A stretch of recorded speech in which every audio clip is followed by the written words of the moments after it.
एक ताजा उदाहरण देता हूं। आजकल भारत में एक खराब बीमारी घुस गई है, चिकनगुनिया। लाखों लोग प्रभावित हैं। मैं 6 महीने से गांव-गांव घूम के उसका इलाज कर रहा हूं और आपको सुनकर ताज्जुब होगा, ज्यादा लोगों को इलाज में मैं एक ही बात बताता हूं, तुलसी का काढ़ा पी लो। नीम की गिलोय होती है ना, उसको भी उसमें डाल लो, थोड़ा सूंठ डाल लो, थोड़ी छोटी पीपर डाल लो, बस ये 4-5 चीजें, और थोड़ा गुड़ डाल लो, क्योंकि ये कड़वा इतना है कि पी नहीं पाओगे। इतने मात्र से 3 खुराक में बीमारी ठीक हो रही है। और जो एलोपैथी से कर रहे हैं ना, बोवेरॉन के 3-3 इंजेक्शन ठोक दो, डाइक्लोफेनेक दे दो और पैरासीटामोल भी दे दो, जो तुम्हारे पास है सब दे दो। 20-20 दिन से बिस्तर में पड़े तड़प रहे, 20-20 दिन से। अभी आज मैं आया भीलवाड़ा से, और आने का देरी का कारण भी यही है कि वहाँ 1 लाख लोग चिकनगुनिया से पीड़ित हैं। वहाँ डॉक्टर आते हैं, राजीव भाई जरा बताओ ना। मैंने कहा अपना इंजेक्शन खुद क्यों नहीं ठोक लेते? कहते हमें मालूम है इसके साइड इफेक्ट क्या है। तो पेशेंट को क्यों नहीं बताते? इतने हरामखोर हो। तुम्हें मालूम है कि इसका साइड इफेक्ट क्या है?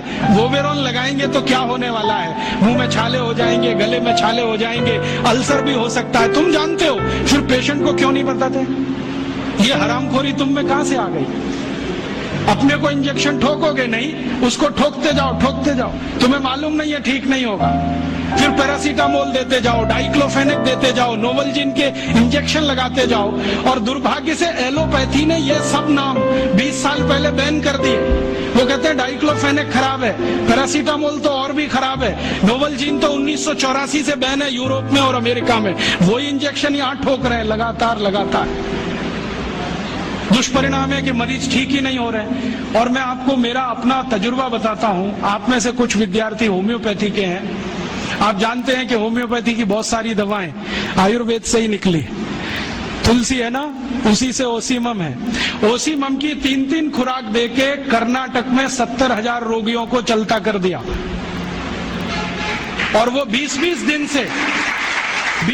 दिन से एलोपैथी खा रहे थे, रिजल्ट नहीं आ रहा है। ओसीमम 200 की 3 खुराक सफिशिएंट, और आदमी 20 दिन से तड़प रहा है बिस्तर में, न नींद आ रही है, न चैन मिल रहा है, इतनी उल्टियां हो रही हैं, बुखार उतर नहीं रहा है, सब तकलीफ है। 3 डोज दो, खत्म कहानी। मैंने उसको फिर कुछ जरूरत ही नहीं। और फिर आज स्थिति यह है कि कर्नाटक सरकार ने हमारे ये कैंपों के रिजल्ट देखने के बाद अपने डायरेक्टर्स और ज्वाइंट डायरेक्टर सबको लाइन से लगा दिया, जाओ राजीव दीक्षित के पास, सीखो उससे वो क्या दे रहा है और रिजल्ट क्यों आ रहे हैं। हमने 70,000 पेशेंट को दवा दी, 6 मरे, और उन्होंने 1,22,000 को दी, उसमें से मुश्किल से 6 बचे। ये कर्नाटक का हाल है। कर्नाटक में चिकनगुनिया इतना बुरी तरह से फैला है, कोई गांव नहीं बचा जहां चिकनगुनिया ना हो। मेरी तो स्थिति यह है कि कार्यकर्ता कम पड़ गए, डॉक्टर कम पड़ गए। अगर मेरे पास 1,000-2,000 डॉक्टर होते तो हम कर्नाटक के उन लाखों लोगों को बचा लेते जो मर गए पिछले 6 महीने।